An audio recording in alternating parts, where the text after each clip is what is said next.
O ronco do motor V12 era música para os ouvidos de Mário. Deslizando pela Marginal Pinheiros, em sua Ferrari vermelha, ele sentia o poder pulsando sob seus pés. São Paulo era seu playground, e ele, o rei do asfalto. Cada semáforo, cada buzina, cada olhar de admiração alimentava um ego já inflado por anos de sucesso empresarial e uma conta bancária que parecia infinita. Para Mário, o mundo se dividia em duas categorias: os que tinham, como ele, e os que não tinham. Simples assim. Ele se considerava um predador no topo da cadeia alimentar urbana, e hoje, como em todos os outros dias, a caçada era pelo status, pelo reconhecimento, pelo próximo grande negócio. De repente, a sinfonia do motor V12 foi substituída por um silêncio mortal. Um engasgo, um solavanco, e a Ferrari parou, bem no meio da pista, como um monumento à ironia. Mário socou o volante de couro, a frustração borbulhando como champanhe barato.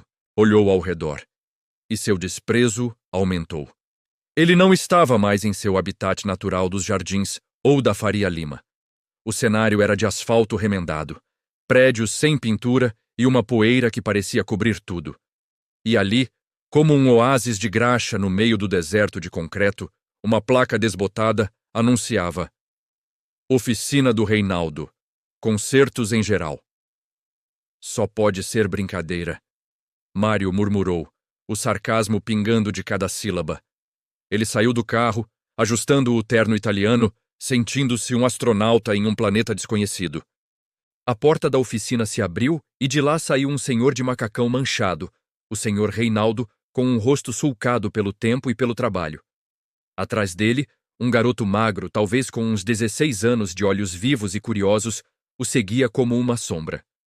Problemas com a máquina, doutor? Perguntou Reinaldo, com um sotaque carregado do interior. Mário forçou um sorriso que não chegou aos olhos. Máquina? Isso aqui é uma obra de arte italiana, meu caro. E sim, ela decidiu tirar uma folga não programada. O menino se aproximou, os olhos brilhando ao ver o carro. É uma F12 berlineta, motor 6.3, injeção direta? Ele disparou, a voz cheia de entusiasmo. Mário ergueu uma sobrancelha. Olha só, temos um especialista aqui. O sarcasmo era tão palpável que quase podia ser tocado. Pai, eu acho que sei o que pode ser, disse o garoto se virando para Reinaldo. Pode ser a bomba de combustível ou o sensor do virabrequim. Acontece nesses modelos quando superaquecem no trânsito. Mário soltou uma risada curta e seca. Ah, é mesmo? E você, meu jovem gênio da mecânica, aprendeu isso onde? Em um vídeo do YouTube? Por favor, volte para suas bicicletas e deixe os adultos resolverem. O rosto do menino corou, uma mistura de vergonha e raiva. Meu nome é Lucas, senhor, e eu estudo isso desde que me entendo por gente. Eu posso tentar arrumar. Tentar? Você? Com essa obra de arte? Mário gesticulou para o carro como se fosse a Capela Sistina sobre rodas. Escute, garoto. Eu aprecio a sua ambição. Mas este carro vale mais do que essa oficina e todas as casas desta rua juntas. Eu vou chamar o meu guincho, que vai levar para a minha concessionária, onde pessoas qualificadas e não aprendizes de periferia vão cuidar dele. Reinaldo colocou a mão no ombro do filho, o olhar firme. Doutor, com todo respeito, meu filho sabe o que faz. Dê uma chance a ele. Se ele não consertar em 1 hora, o senhor não nos deve nada. Mário olhou de um para o outro. A ideia era absurda. Mas o guincho demoraria. E a cena de um garoto de favela mexendo em sua Ferrari? Bem, seria uma história e tanto para contar no clube. 1 hora, nem 1 minuto a mais. Ele cedeu, cruzando os braços, o rosto uma máscara de desdém. Lucas não perdeu tempo. Com uma agilidade impressionante, ele abriu o capô e seus dedos pareciam dançar sobre o motor complexo. Ele não usava equipamentos sofisticados, apenas um conjunto de ferramentas simples e um conhecimento que parecia inato. Mário observava, cada vez mais intrigado, embora não admitisse. O menino trabalhava com uma concentração que o empresário só via em seus melhores diretores de projeto. Ele pedia uma chave a Reinaldo, que a entregava prontamente, os dois se comunicando quase sem palavras. Sabe, doutor, começou Reinaldo, limpando as mãos em um pano. Esse menino é minha vida. Desde pequeno, em vez de bola, ele queria era peça de carro. Desmontava meus motores velhos e montava de novo. Lia tudo o que encontrava sobre mecânica. O sonho dele é ser engenheiro automotivo. Criar carros como o seu. Mário permaneceu em silêncio, mas as palavras de Reinaldo ecoaram em sua mente. Ele viu o brilho nos olhos de Lucas, a paixão genuína pelo que fazia. Lembrou-se de si mesmo, anos atrás, um jovem com um sonho, lutando para construir seu império do zero. Teria ele se tornado tão cínico a ponto de não reconhecer essa mesma chama em outra pessoa?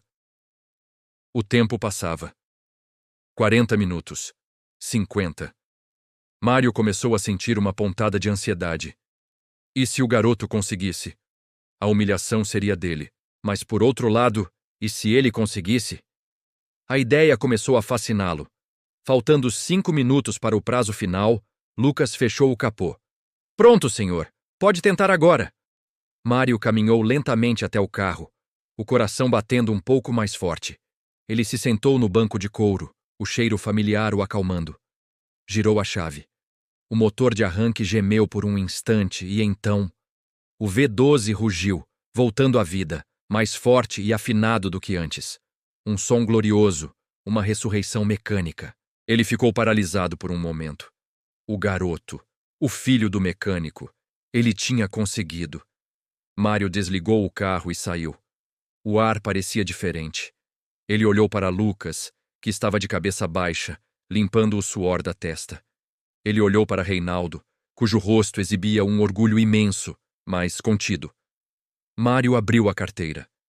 O instinto era jogar um maço de notas para eles, um pagamento frio e impessoal. Mas ele parou. Aquilo não parecia certo. Não mais. Quanto eu devo a vocês? Ele perguntou, e pela primeira vez sua voz não tinha nenhum traço de sarcasmo. Era apenas uma pergunta. Reinaldo sorriu. O combinado era que se ele não conseguisse, não era nada. Mas ele conseguiu. O valor do serviço é R$ 200, doutor. R$ 200. Mário gastava mais do que isso em um único drink. Ele pegou o dinheiro, mas em vez de apenas entregar, ele caminhou até Lucas. Seu nome é Lucas, certo? O menino assentiu, sem encará-lo. Lucas, olhe para mim, disse Mário, a voz suave. Eu fui arrogante. Eu te julguei pela sua idade, pela sua aparência, pelo lugar onde você vive. Eu estava errado. Completamente errado. O que você fez aqui hoje não foi apenas consertar um carro. Você tem um talento, um dom raro. Ele estendeu a mão com o dinheiro. Isso é pelo conserto. Então ele pegou seu cartão de visitas do bolso. E isso... Ele continuou, entregando o cartão para o garoto. É um convite. Você disse que quer ser engenheiro automotivo. Eu conheço algumas pessoas. Talvez eu possa te ajudar a conseguir uma bolsa de estudos na melhor faculdade de engenharia do país. O talento que você tem não pode ser desperdiçado aqui. Lucas finalmente levantou o olhar. Seus olhos estavam marejados, incrédulos. Ele pegou o cartão como se fosse um tesouro. Reinaldo se aproximou, colocando a mão no ombro de Mário. Deus te abençoe, doutor. Deus te abençoe. Mário sentiu um nó na garganta.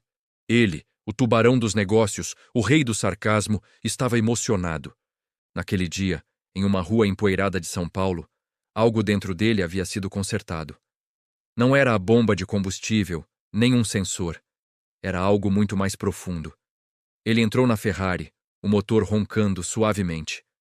Antes de partir, ele olhou pelo retrovisor e viu pai e filho abraçados, olhando para o pequeno cartão que representava um futuro.